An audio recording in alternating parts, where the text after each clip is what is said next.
Welcome back to the Sounds of Stadia podcast for episode number 145 of your weekly gaming and Stadia show, where we round up all of the Stadia and video game news for your listening or viewing pleasure right here on youtube.com/Helix Cloud Games, or up there in the digital clouds on your podcast preference of choice. Thank you for joining me and my co-host for another wonderful show where we break down all of your July Pro games one by one, look about the Google Stadia platform expanding into new territories for the first time in a long time, some new games from Ubisoft and Atari, and a bunch more. But before we do get into all that, do give the video a like, subscribe, and hit that bell so you're kept in the loop with all of the amazing cloud content we bring you here at Helix Cloud Games, because there's a lot of it. And we thank you all for your support. We thank you for tuning in and watching along. This week, you're joining myself, Chris, alongside the ever-present, the man of many pixels, Mr. Richie. Welcome. How are you doing?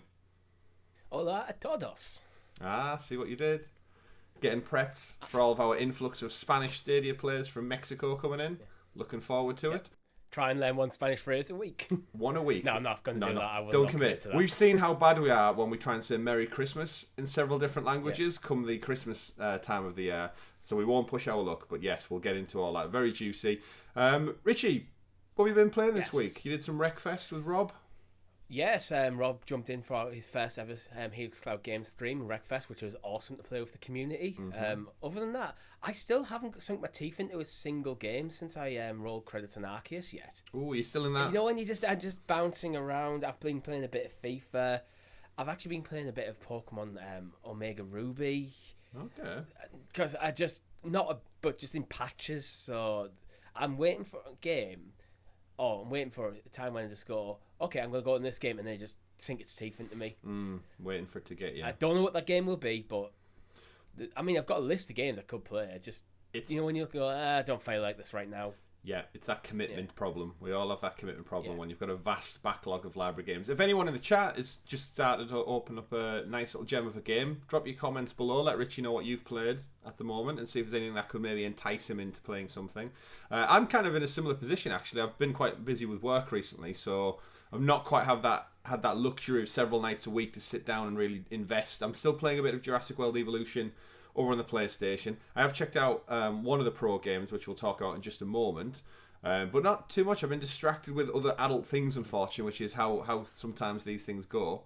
But always time for something. I did get a platinum trophy in Ape Escape, but that didn't take too long. But we'll talk about that on the other podcast, Richie, because we do a bunch more shows here on the Helix Cloud Games channel. Like you said, we do live streams. We will be playing a pro game this week for your live stream as well, so keep tuned and watch out for that one. Thank you again to everyone's continued support for the rest of the channel. Talking to PS, episode 2 went up with myself, Richie, and Rob. Thank you for checking that one out, the 100 of you who did. We do really appreciate it. And before we get into it all, Richie, our Helix Heroes as well out there, the wonderful folks who support us that little bit extra for as little as 99p, which you can do right now. You can click join if you're watching along on YouTube and support us a little bit more, help you bring you better content, but more importantly, you get early access to CloudQuest. And we had a great show last week, actually. We went a little bit more... I thought it was a really good show. It was. Can you remind the people what it was? We were comparing PlayStation Plus, giving our first hands-on first experience with PS Plus since it, PS Now merged into PS Plus, and using Stadia as a kind of benchmark. There was a couple of people, actually, I was talking to in various Facebook groups and saying, why are you comparing this? I was like, well, I'm using Stadia basically as a benchmark, because that is the cloud gaming platform we've had the most experience with, and we know the tech is solid. Yeah. So it makes it nice when you're looking at just how's the cloud gaming tech performing. Stadia makes it nice go, this is what you should be at. Yeah. Did you compare any actual direct games one for one, if I recall? I did, I think.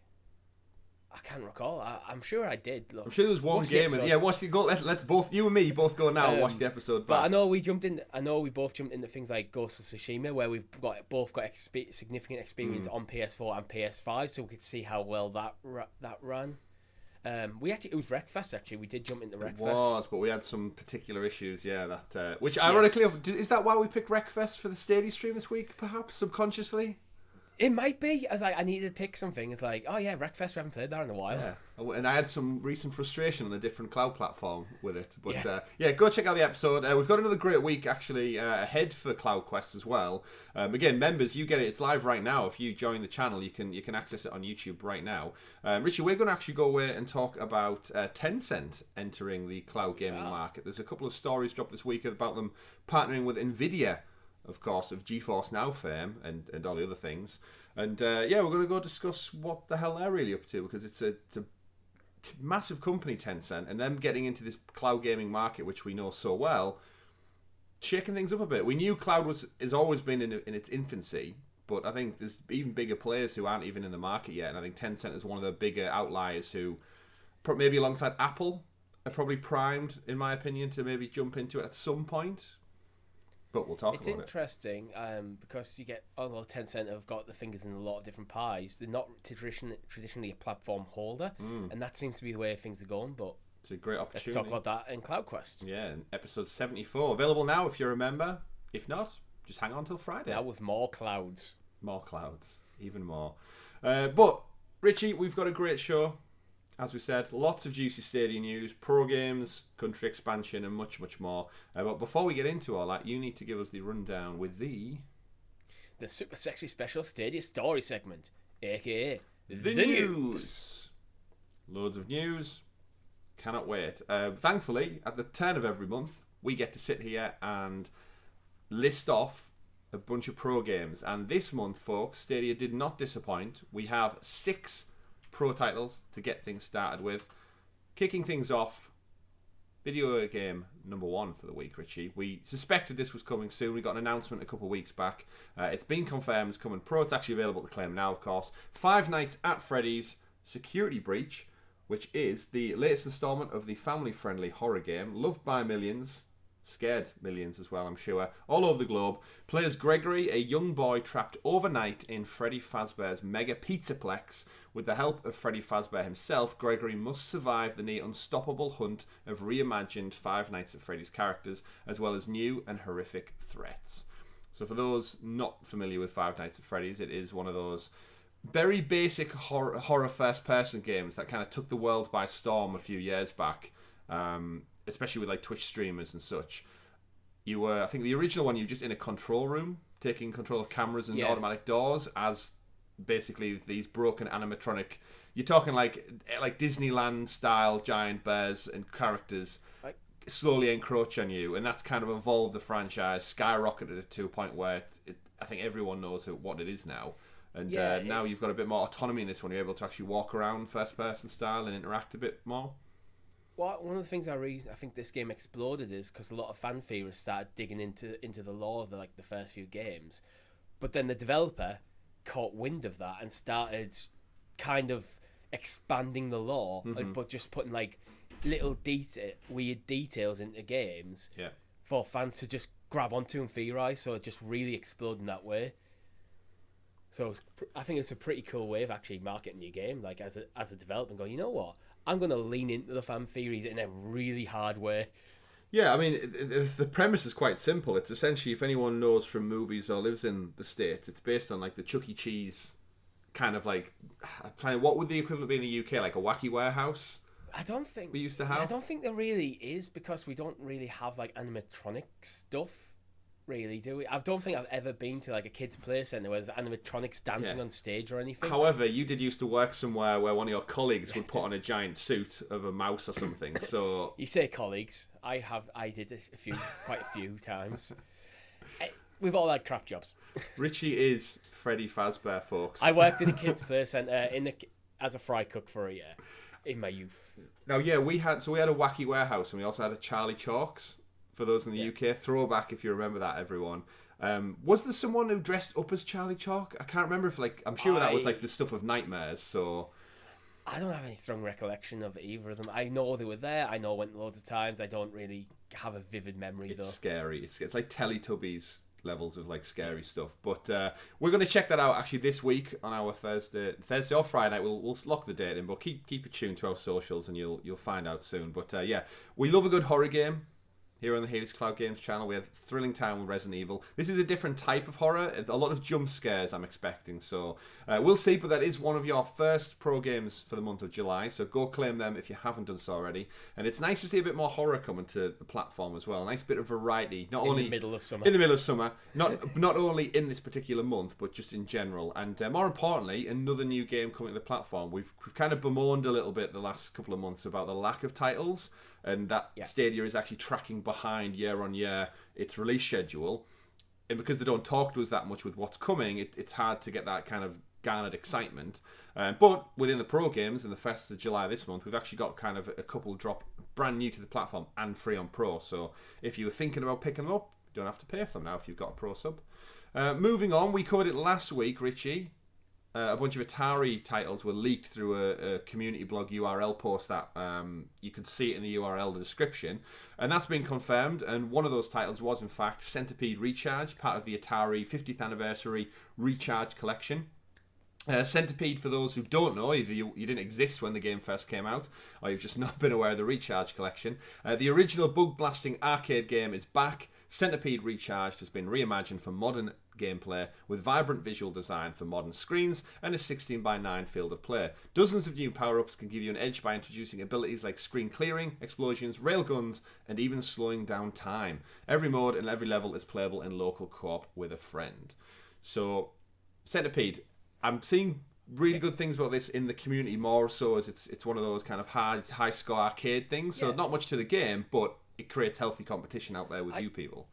This is one of them games I kind of think, for me, the ideal Stadia Pro month would be maybe a AAA title that's maybe a year or two old, and a couple of cool smaller titles. This very much falls into the cool smaller title thing. There's a lot of nostalgia for this, and for good reasons. It was a phenomenal game back in the day. I assume I didn't play it. I'm a bit too young, which is weird to talk about. Say, I was too young for this game, but I'm glad to see it back, and I'm glad to see it on Stadia. And again, our Discord community seems to be having a good time with it. Yeah, I'm hearing loads of good things. This is actually one of the ones I jumped in and checked out. And I have played Centipede over the years. I've definitely played it in an arcade cabinet. I've definitely played it in some kind of, those 50 games in one compendium things you get. I think it's one of them I've definitely played, but at a time probably when I've played things that were significantly better. Mm-hmm. Oh yeah, I don't think Centipede's ever been the go-to number one title that's been played all year, every year. But as you said, it's a smaller title. It's got that competitive edge to it, and I think it translates quite well across multiple screens because of the nature of what it is. It's not it's not high graphic fidelity. It's literally just a couple of dots, colours, and neon lights moving around a screen. However, I think it can upscale to a TV. It can downscale to a mobile phone without really losing any momentum, which is what you want for a game in the cloud where you can access it on any device. So, Centipede, Recharged, one of the Atari games. We will actually get on to discussing more Atari titles, so we did actually have that blog post drop finally to confirm what we'd reported last week. But there's a couple more strings to that bow, but we'll get into after we finish with the pro games. Next up, Richie, we had Those Who Remain, which again, another one coming day and date to the platform, to pro as well as release. It's been out for a while elsewhere, of course. Those Who Remain places you in an up-close psychological horror story set in the sleepy town of Dormont, a town in a spiralling split from the fabric of reality, warped by darkness and the deeds of the citizens who reside. Confront the uncomfortable horrors reflected by the darkness and survive the night of Dormont as Edward, as he's confronted with a test of his sanity, morality, and the shadows of evil that lurk below. You know what? Shout out to that write-up. That is a cool write-up. Yeah, I was certainly like, that sounds cool. Usually game descriptions I'm flicking through some screenshots and there's some terrifying stuff. There's one where it's just the hallway, but it's like, it looks like tree roots coming through the walls, but the arms with hands, and it's like, ugh. I think we might need to stream this, Yeah, that... I think it's going to be terrifying. I think we need to do it. Yeah, again, horror's great for streams. But yeah, Those Who Remain, it's one that showed up from Wired Productions a while ago. I think they confirmed it without realising, I think. And it was picked up by a couple of like Stadia Source and the guys over there. But yeah, Those Who Remain, the write-up's fantastic. The way it's written, it really kind of draws you into telling a good story. But the trailer, and as you said, some of the screenshots, it's again, first-person horror, so what you kind of expect from Resident Evil, Biohazard, and Village, but it seems to be more of a slow-paced one, when a lot of the horror elements are going to come from that eerie, you don't know what's around the corner, something's going to jump out, the environment's going to be... I imagine the music is probably fantastic in terms of setting the scene for scaring the shit out of you. How long to beat puts it in about 5.5 hours for the main story? That's good. That's like two streams. Yeah, maybe 2 streams. Interesting. So yeah, plenty of horror then coming up on the Helix Cloud Games channel with Five Nights at Freddy's and then Those Who Remain. And I also actually want to get back to finish that last episode of World War Z Aftermath as well. So we might have to throw in a bonus stream at some point if we can arrange schedules around that. And again, kind of what you said about variety of pro games. You've got your bigger titles. I'd probably say this is one of those medium-sized ones. Not too long, but graphically it looks really good as well. Really alluring.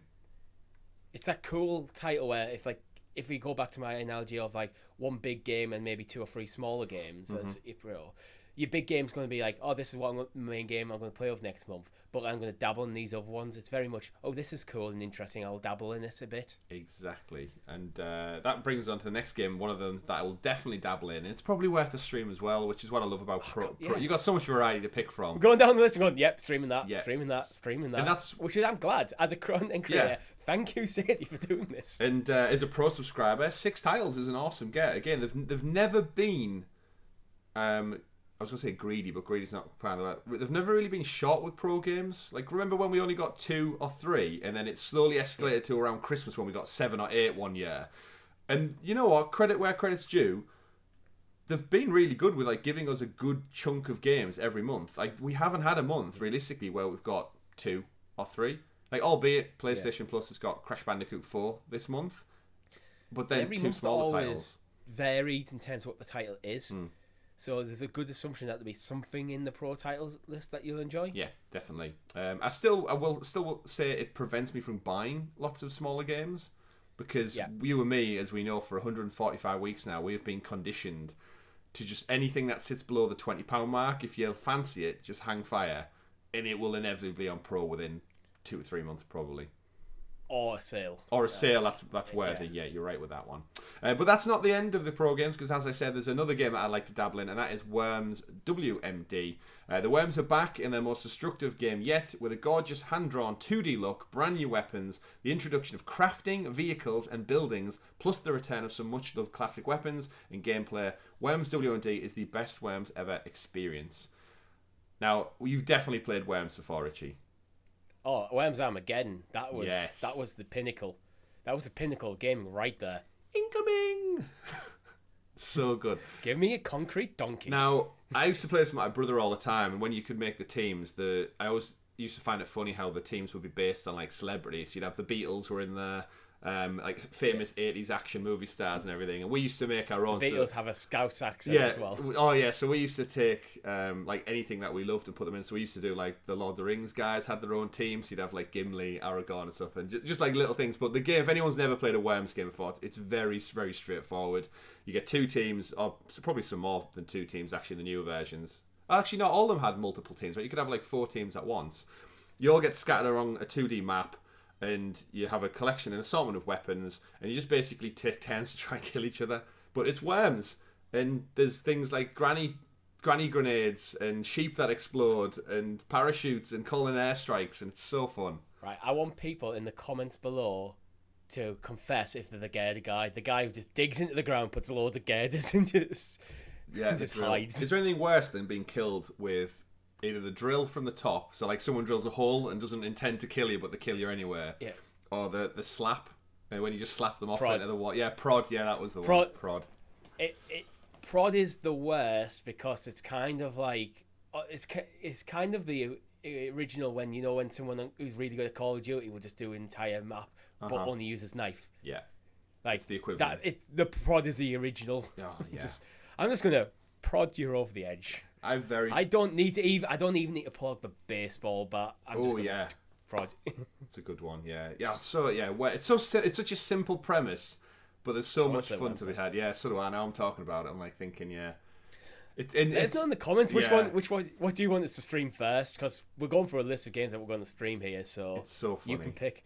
It's when it backfires as well, and you go to aim, but you only get a few seconds, I think, to use your actual weapon, and then if your timer runs out, it just blows up in your face and you kill yourself. Or a missile, not only you kill one of the enemy, but you knock two of your own off into the acid below or something, and it's just like, shit.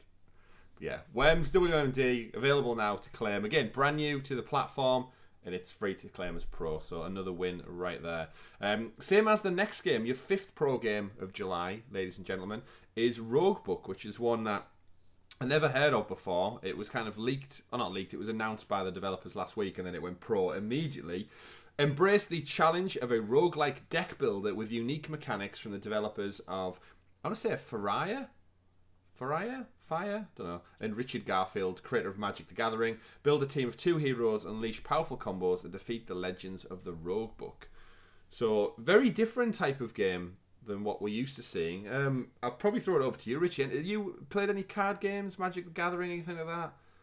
I've played a bit of... My brother got into Magic the Gathering a bit, so as the younger sibling, you get into it a bit anyway. Mm-hmm. But it was never... I enjoyed it, but it was never my thing. I did play Steamworld Quest, which was kind of like based like an action RPG based on like card games. Mm-hmm. So you get a deck, and then you'd use like certain like cards to do certain like attacks and specials and stuff. Mm-hmm. It's been a while since I played that game now, actually. But so these fun to be had here. It's rated well as well. I glanced over at the reviews on Steam because usually what I like about the reviews on Steam, you have recent and all. Mm. So you can kind of see where people are generally sitting on the game. Yeah. Has it aged well as well? You get a good insight into that. And it's very positive on both. That's good to know.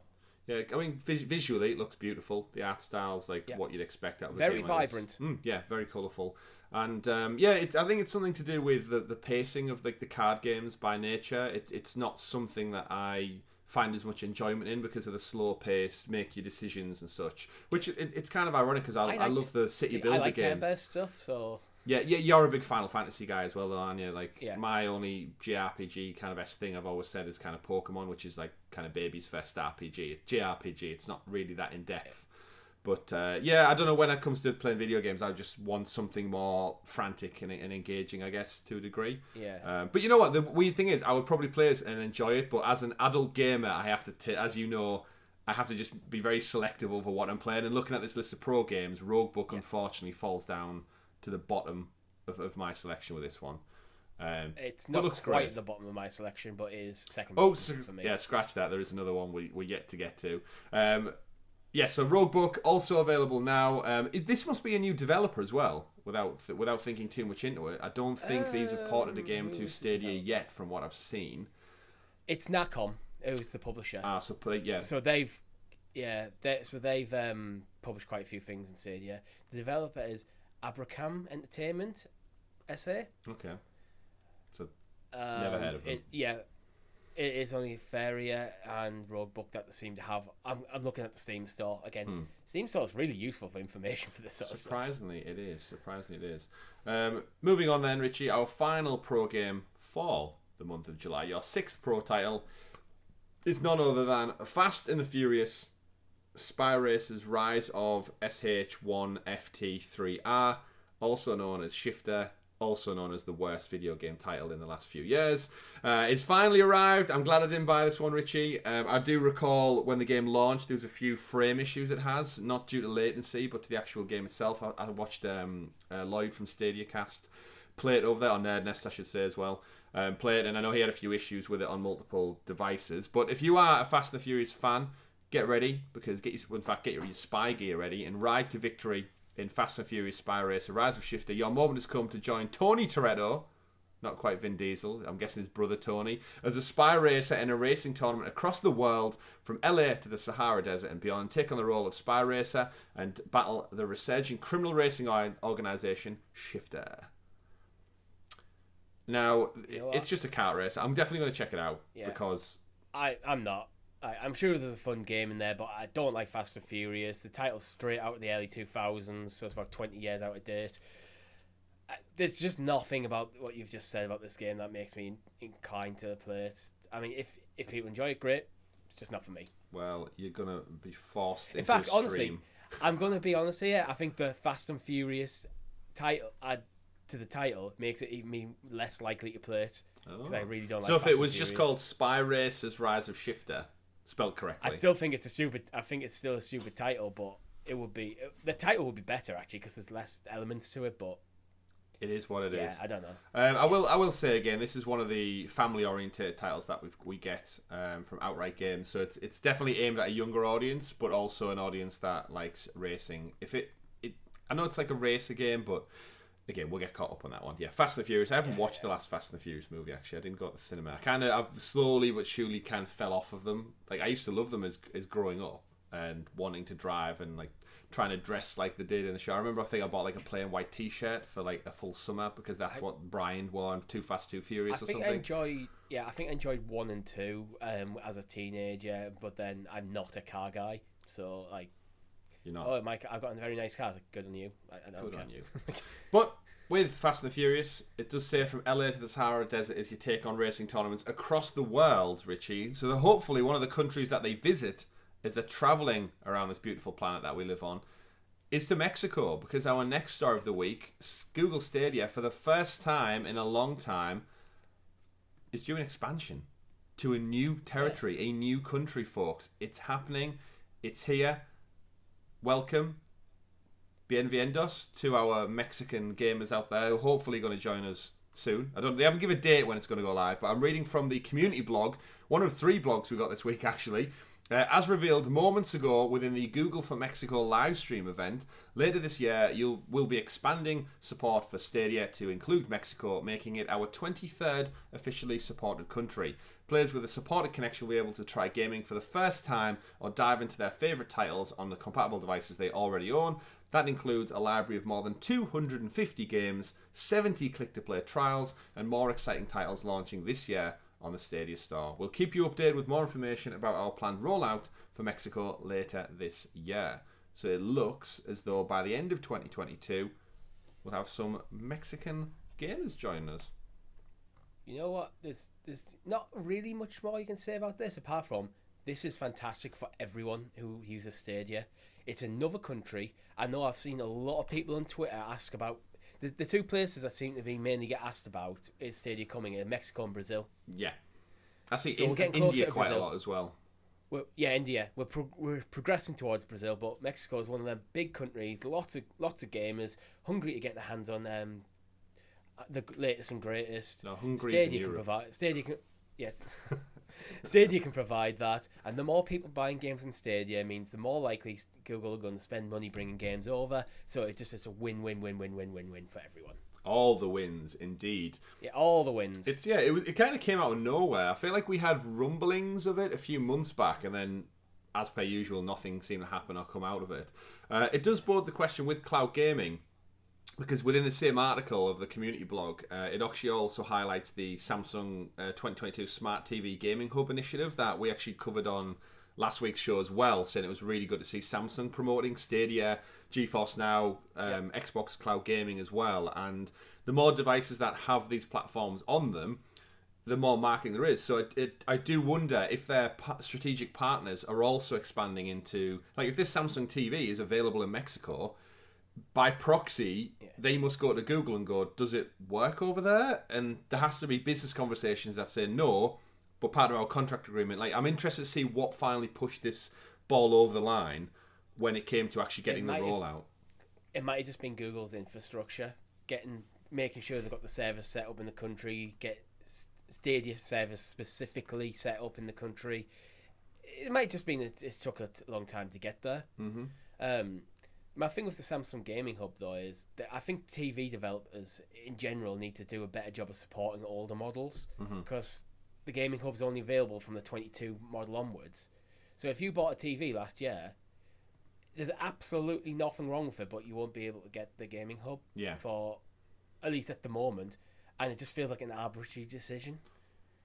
I find it weird when TV companies bring out new TVs every year. Like, It's the trend, it's isn't not it? like, You want that big. It's because everything centers around like a keynote event now, and I think if you're not in the race or if you don't appear to be in the race, you lose traction, you lose market share in optics. So it's like if you don't have an annual it's the same with mobile phones as well. If you don't have like an annual iteration to put out, you miss out on that like contract cycle and people buying it and marketing, and you lose space on the shop floor, and then it has a knock-on effect. In some ways, it is good for consumers because it means like models that are like more like 2 or 3 years old that are basically now surplus and not like your average tech shop doesn't want to put them on the shop floor. Often we'll just sell them off on the cheap. Yeah, because they just want to they don't want them taking up warehouse space, so you can actually be smart as a consumer and get a TV that's maybe 2 years old but just as good. But might not be supported in certain things. Yeah, as you said, it pushes kind of innovation a little bit, and it kind of creates healthy competition, I would say, in amongst it all, which is great to see. So yeah, the announcement happened. It was part of the Google for Mexico live stream. It was about an hour or so of them talking about like cloud infrastructure, all the other things Google are doing for the business, rolling out kind of better language support for Google Translate Assistant, and all the kind of usual stuff we see in our own keynotes, but a bit more specific to Mexico, and sandwiched in there around about the, I'm just trying to come up with now, it's about the 43-minute mark. They go on to talk about the 72 million gamers across in Mexico actively playing, and then they go on to talk about like Google Stadia. They actually show the logo, Richie, on stage at the stage presentation. Oh, that's something I actually wanted to bring up. Google have acknowledged Stadia again. It's been a while. Yeah, there's actually a guy stood on stage with the background. I'll try and clip it out and put it in if I can find it. And then it shows like a couple of the games. It shows Sekiro. It shows golf with. It says PGA Tour, Formula 1. 200 titles available. It shows a couple of videos. So it's got Valhalla, Cyberpunk Village, Hitman 3, Baldur's Gate. So it's picking some big titles to put front and center. And yeah, it's. I mean, I should clarify my point there. I know Google do occasionally make reference to Stadia, but over the last year, it's been largely as an example of immersive stream working rather than as a platform into its own right. And that was my worry for a while. Still is a bit that Google sees Stadia as just like an advertising piece for immersive stream. Yeah. But hopefully then, this is the sign of things to come. And we not only get more countries, more places to expand optimistic. into. You're optimistic? I'm optimistic. I know it's weird because this is a big move that they're doing. They've acknowledged Stadia in its own right. It's coming to another country. These are the sort of moves that we've been craving for. Yeah, if you like Google making moves with the platform. Like, if you were to pick somewhere next, then do you think Brazil's the next natural place from Mexico? Just follow the map. Brazil or India. Yeah, because we've said a few times with Google's presence in India being so strong, and Apple doesn't really have the same grasp over it in terms of like mobile market share and cloud and stuff. It's surprising that it hasn't already rolled out there, especially the sheer population. Surely, when you're looking at the statistics, you want to go somewhere where, one, the accessibility to games consoles, full stop, is low, but the population is high. That's your biggest return on investment you're going to get. So somewhere like Brazil, where consoles are ridiculously outpriced and expensive and hard to get hold of, but the population is huge, the only kind of third factor is if the internet infrastructure is good enough. Yeah.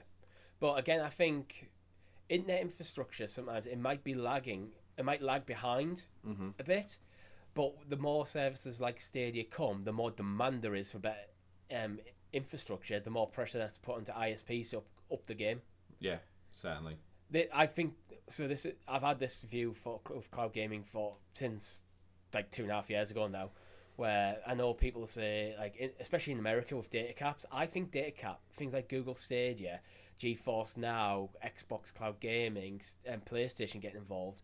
These are the sort of things where consumers will start getting into these things and then put pressure on their ISPs to get rid of data caps, or increase speeds, or increase the quality of the hardware they send to customers, because otherwise they'll just get loads of complaints. Yeah, you're not wrong there. You're not wrong. Again, back to what we said about the TVs. It breeds innovation. It forces them to be more competitive and by proxy consumer friendly. You would hope. So yeah, country expansion, great news. I do think it's a good sign. I do hope with the rollout they market and promote it a little bit better than they have done to certain places in Europe. So we know from like getting your hands on a Premier Edition, which is no longer a thing in the Stadia store, but we've got friends in our Discord group who said to order not even just Stadia, but things like the Google Pixel and stuff. They've had to import them from other countries, and I think we said before you couldn't actually buy a Stadia pack in like Romania and some of the other EU countries that got rolled out too. So I hope it works better, it lands better on this one. Yeah, I don't think that the weird not being able to buy certain hardware in some countries in the EU, I think that's a weird Google general distribution thing rather than Stadia specific. But I think they do need to go hard with this market in Mexico. And I think, you know what, I think bringing out alongside the new AAA title to entice people into it. I'm thinking Saints Row at the moment. That could be a good move. Saints Row on billboards with the Stadia logo. Yeah, that'd be great. But you know what, stick a massive QR code on so people can just scan it on the phones and just jump straight in for a free, like an hour free trial. Get testing. Because available to hire Google. It is an interesting one when it comes to kind of availability and requirements, because I still to this day don't feel like we hear that. I mean, again, we live kind of in a vacuum anyway, because all of our socials, it's like following certain Stadia like content creators and fans and pages, but I always check on the Stadia, like any post that like Stadia official tweets out or posts out on Facebook and stuff. And you said about people saying about India, Mexico was one of them, Brazil is another country. But the countries that kind of it got expanded to in the first big rollout, and they added in like Czechia, Slovakia, Romania, Hungary, I still to this day, bless you, off mic. Sorry, yeah, just a cough. Sneezing. Or coughing.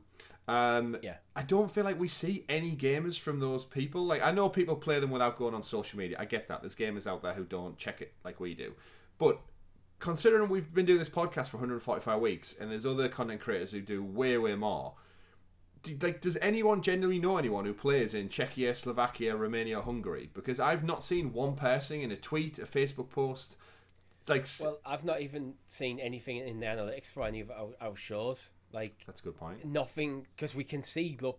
We can't see, Mr. Smith, where you live, but we can see someone from your country has watched our show. Yeah. So I haven't seen a spike or anything in these countries. Because again, you look out there, and naturally there are content creators who represent kind of Germany, France, Spain. Like there is entire Twitter accounts and stuff with like thousands of followers, and they're making amazing content.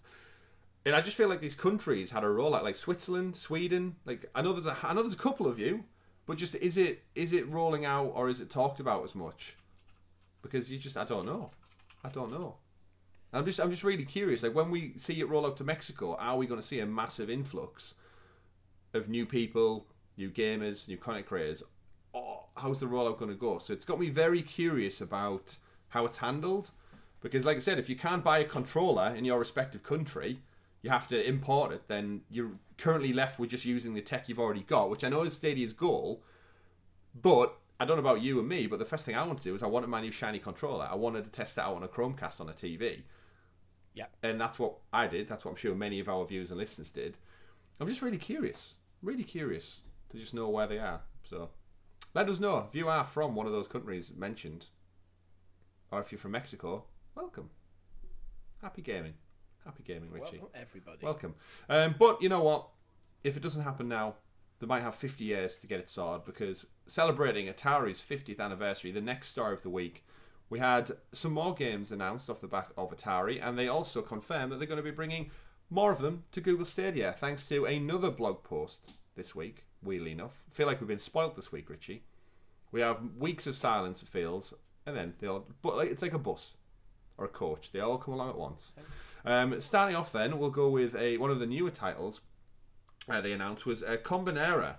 So, formidable puzzles, precise navigation, balls, simultaneous control, special abilities, and a fallen king. Control multiple coloured balls simultaneously in this brain-bending, puzzling platformer. It's up to you to combine every ball and complete every perilous level. Can you solve them? Can you save King Combine from the Cave of Chaos? Cave spelled with a K, confused me a bit there. New game from Atari. They want to seemingly get back into the video game world. They're going to lean on their classics library a little bit. This is the one coming in fall fall/autumn 2022. So probably not too long to wait as the year is trickling away from Graphic Lab developers, published by Atari. What do you think of this one, Richie, at first glance? It looks cool. I don't really have much more to say. I'd not actually heard of it, or at least I can't recall ever hearing of it before now. So, I mean, if you have played it in the past, let us know in the comments. It looks cool. See, this one is new. This isn't Combinera. Oh, is it isn't, yeah, it's not a remake one, because all of the old ones that they're titled as Recharged. This is Atari actually doing a new game. All right. So it looks like a traditional Atari game from back in the day. So maybe that's their thing. Maybe that's what they're doing when they get back, as they're coming back in the gaming industry. We're just going to go back. We're not going to try and make modern style games. We're going to make the style games that we did when we were the top of the gaming industry, and we're just going to do that again. Because now I think there's space for that. I think there is space for that. You look how indies have taken off over the last 15 years. Yeah, completely right. So Atari could just say, yeah, you know what, we're doing that again. Yeah, there's definitely great on them. Definitely space for it, Richie. Just like the other title they also announced, Asteroids Recharged is coming. Everyone's played Asteroids at some point, I'm sure, or a version of it at least. The original space shooter warps to the modern era.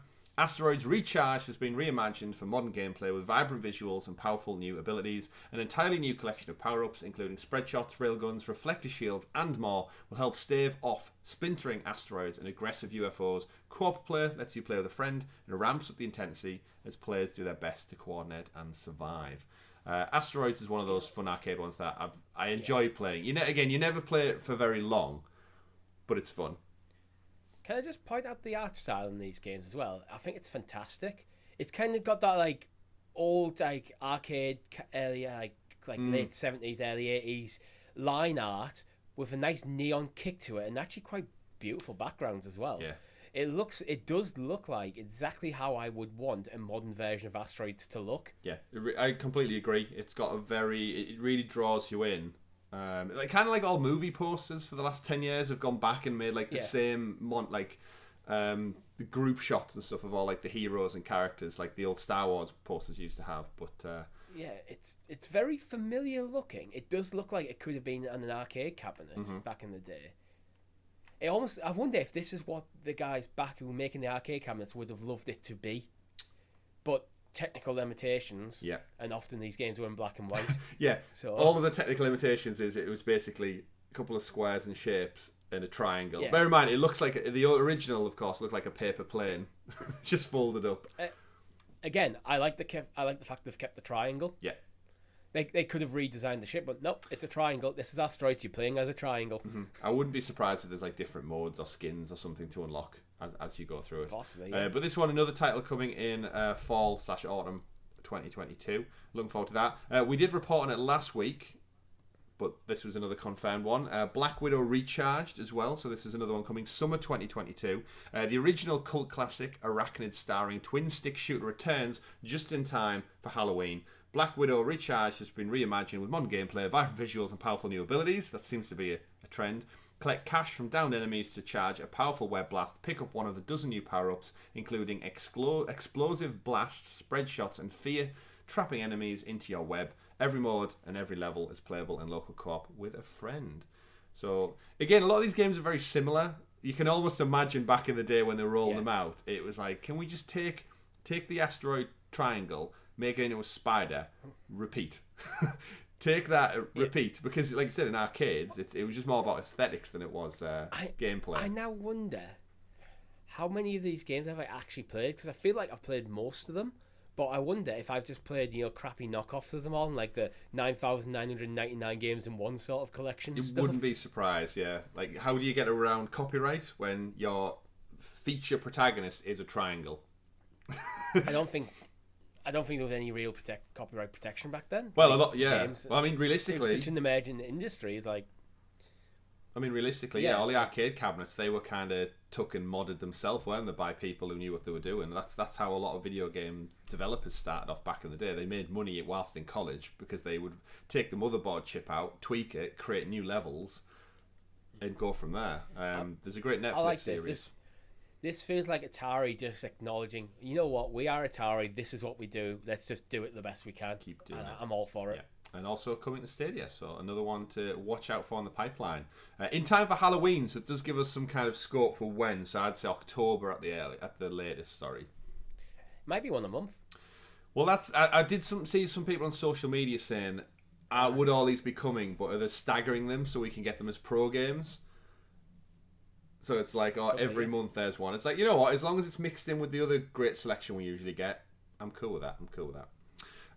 Another one then, Breakout Recharged is also coming late 2022. The original Brick Breaker returns with its toughest challenge yet. Breakout Recharged steps up the excitement with a fresh coat of paint and exciting new power-ups. The endless arcade mode, 50 challenging levels will push you to your limit and your skills. Don't fret, however, as this wouldn't be a recharge title without game-changing power-ups.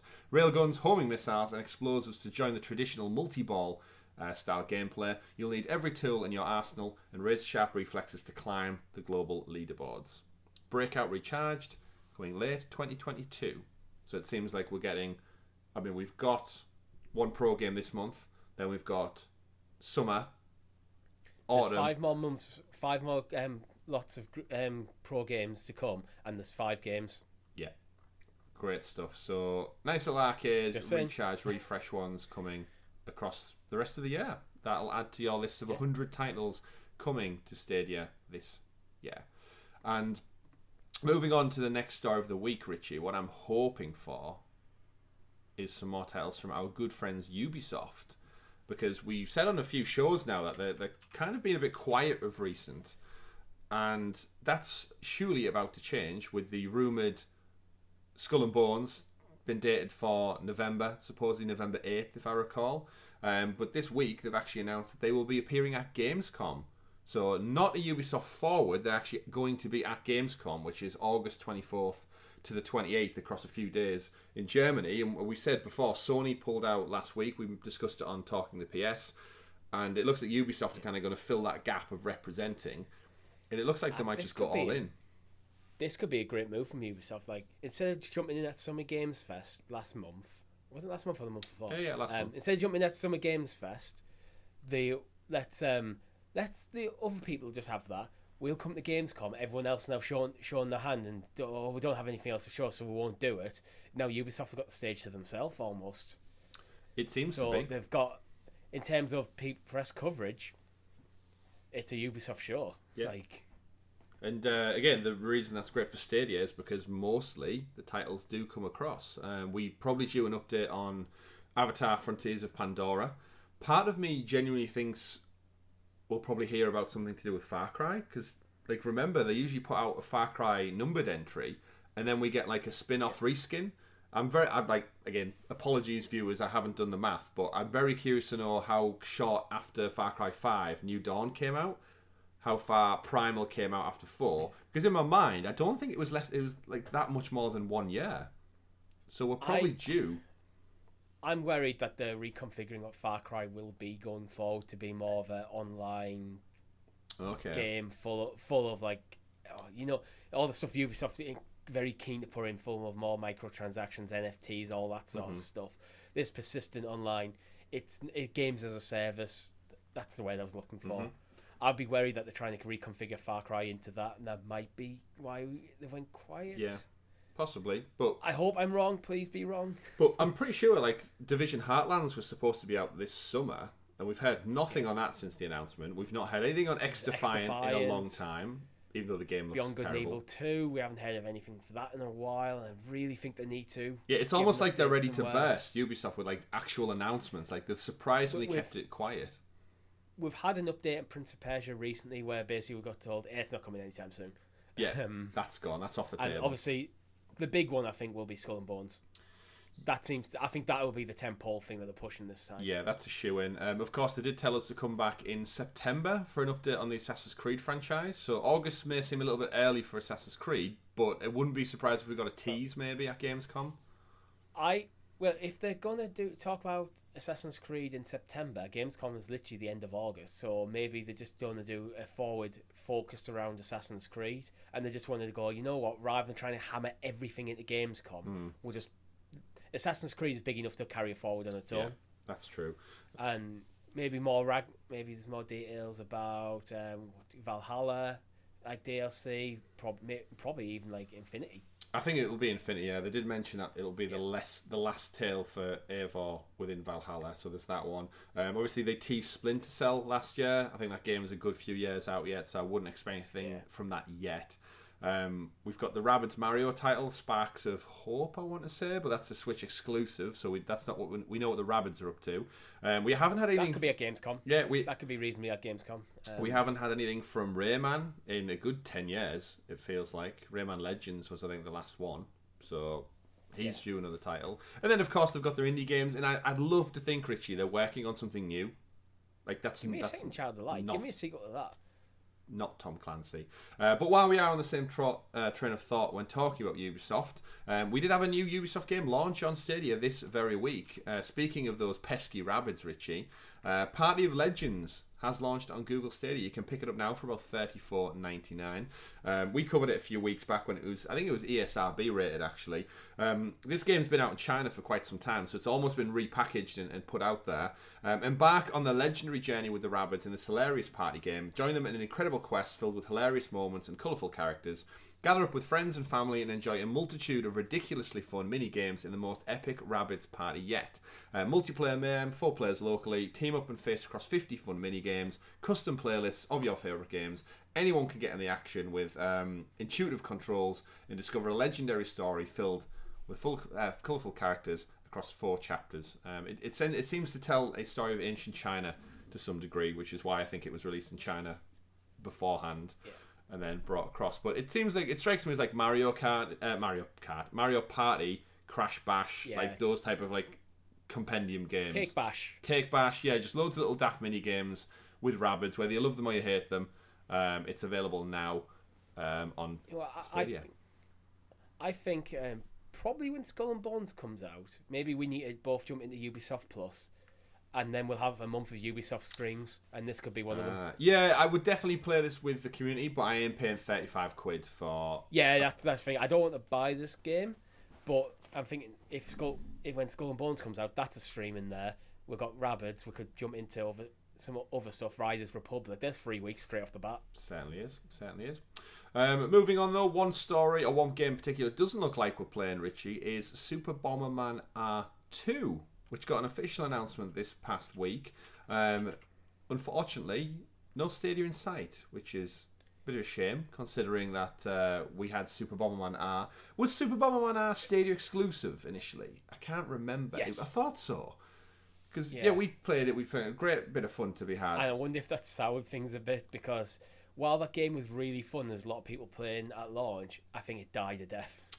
There was no crossplay because it was on Stadia exclusive. But again, it's one of them frustrating signs of a sequel to a title coming that we haven't got. And if I recall as well, Super Bomberman R, they announced a few weeks ago that they're shutting the servers down for that game. And then they said keep tuned for more Super Bomberman news, which evidently it looks like they're literally just doing a swap and switch.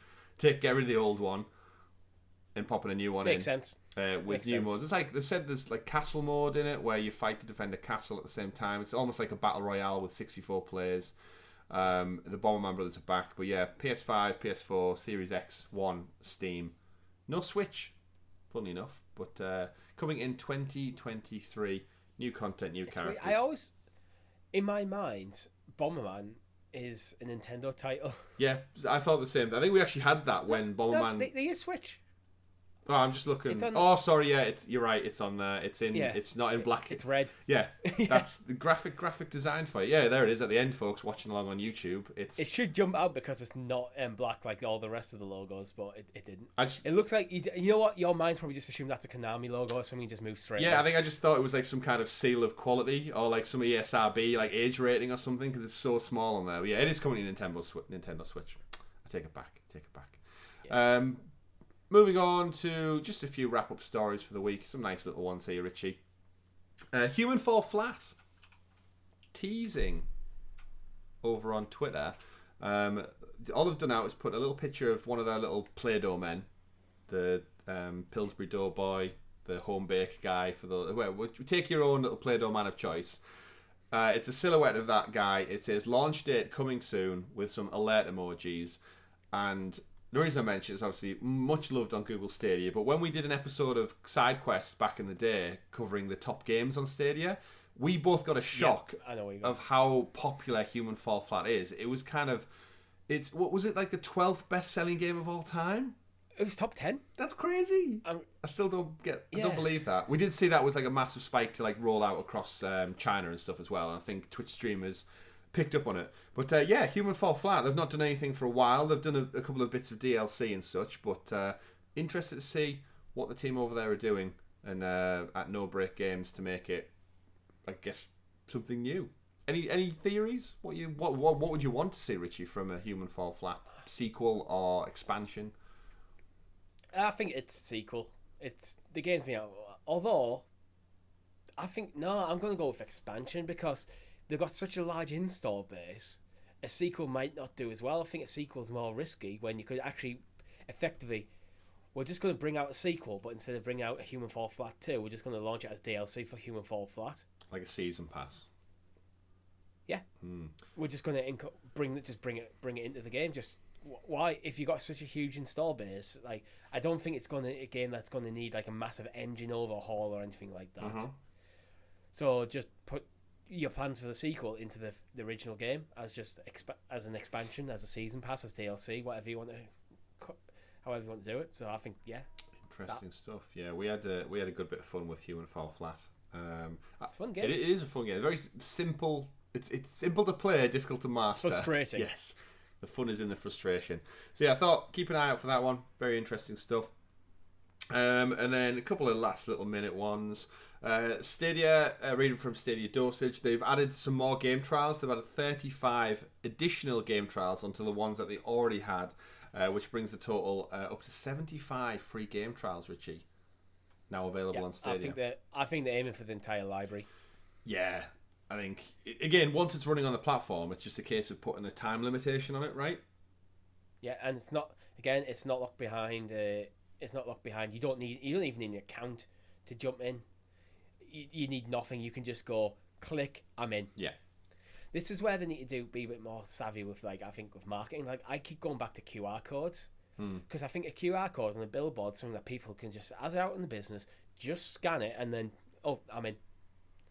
I'll try it out and go, would you, after an hour or half hour or 2 hours, however long the trial is, go, would you like to open an account? You'll get Stadia, 1 free month Stadia Pro, which includes this game. This, yeah.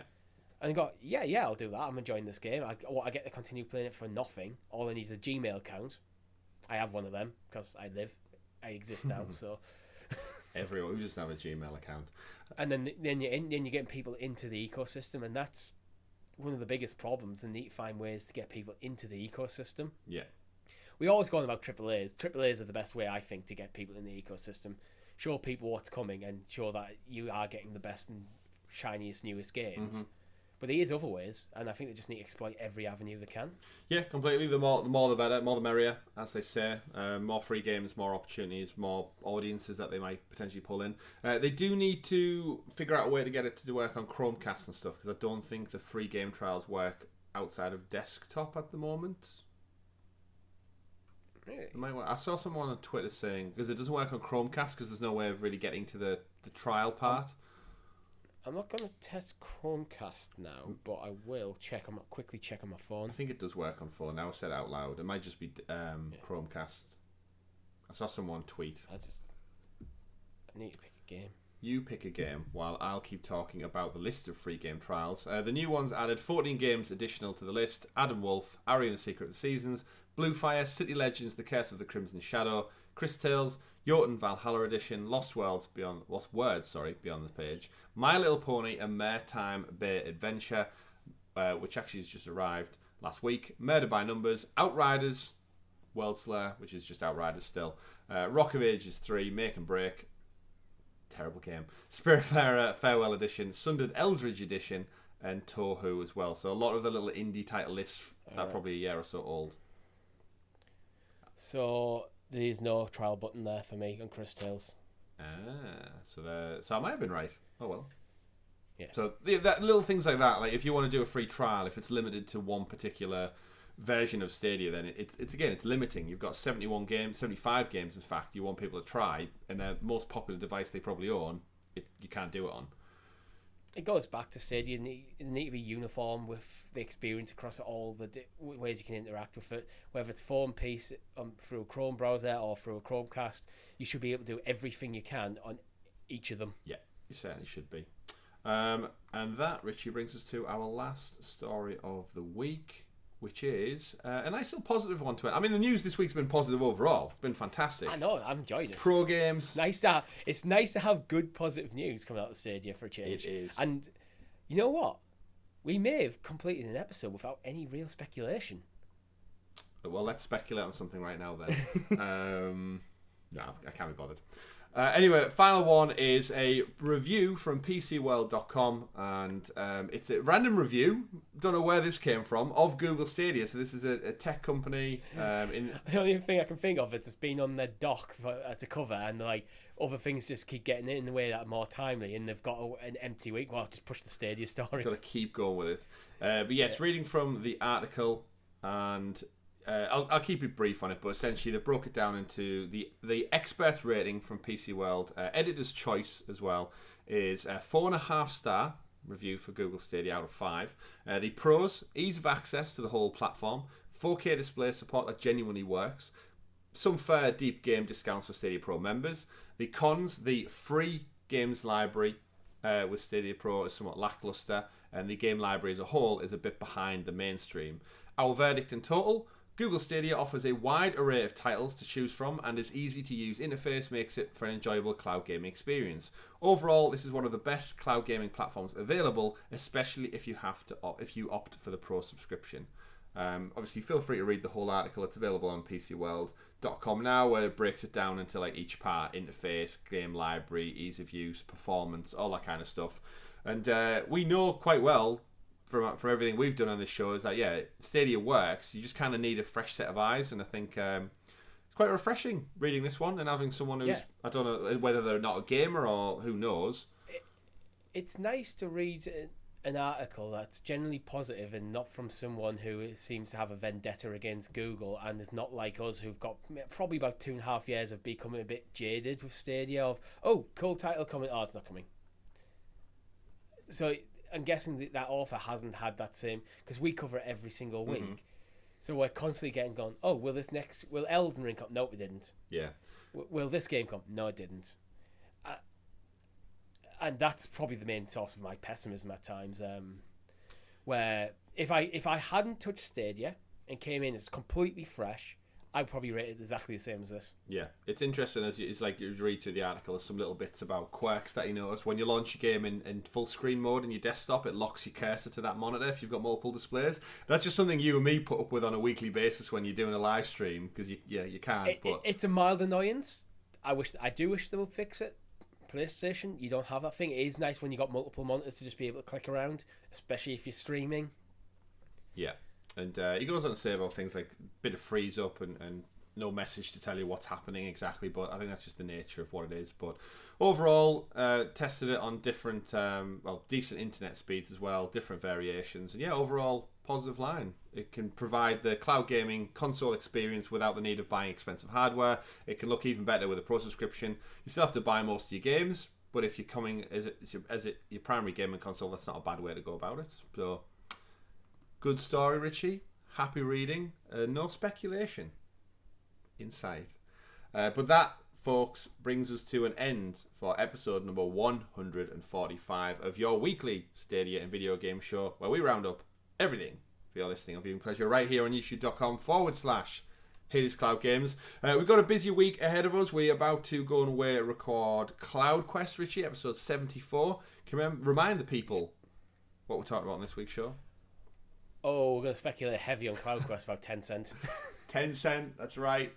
They're crossing the boundaries into cloud gaming. They've partnered with Nvidia, for better or for worse. We'll go talk about all that. Remember, if you are a Helix Hero, or if you want to support the channel a little bit more, you can join our membership program from as little as 99 pence, just like over 50 of you do. We appreciate you, all you Helix Heroes out there, for everything you do and give to us. It helps us bring you better quality content and new shows, just like Richie. Just say like CloudQuest. Talking the PS, and I also hear that becoming a Helix Hero makes you slightly more attractive. Oh, that's good to know. So there you go, another perk you didn't even realise. Yes, talking the PS. Your mileage may vary. Our PlayStation Weekly podcast is episode 3. Will be going up this Tuesday. Thank you for everyone who's checked that out so far. Again, still getting it off the ground, finding our feet, getting our audience and stuff with that. So we do appreciate anyone who checks that one out. It's just another hour of our slightly more attractive faces of Brownie Richie watching along for your viewing pleasure. We will have a live stream later this week playing one of the pro games. We'll decide, or do let us know in the comments below if you'd like to throw your hat in the ring. I'll suggest what you'd like to see us playing this week. Keep it locked to our Twitter account, social media, Facebook, everything like that, at Helix Cloud Games. You can find us over there. Instagram as well, and Facebook. You can find me at CyberChris2077. You can find Richie at RichieC89, which, you know, every time when through our Wreckfest stream I went, oh yeah, make sure you add me on Stadia so it's easier. I invite you to the game. I kept saying at RichieC89, not just RichieC89. It's that gamer tag. Well, what would we have used for the at symbol if it wasn't on our keyboards? Be interesting alternate reality. But that's all we've got time for. My name's been Chris. And I've been Richie. Not at Richie. I've been at Richie. We've been Helix Cloud Games, folks, bringing you the Sounds of Stadia podcast. And remember, play whatever makes you the happiest. Have a great week. We'll see you on the next one. Goodbye. Bye.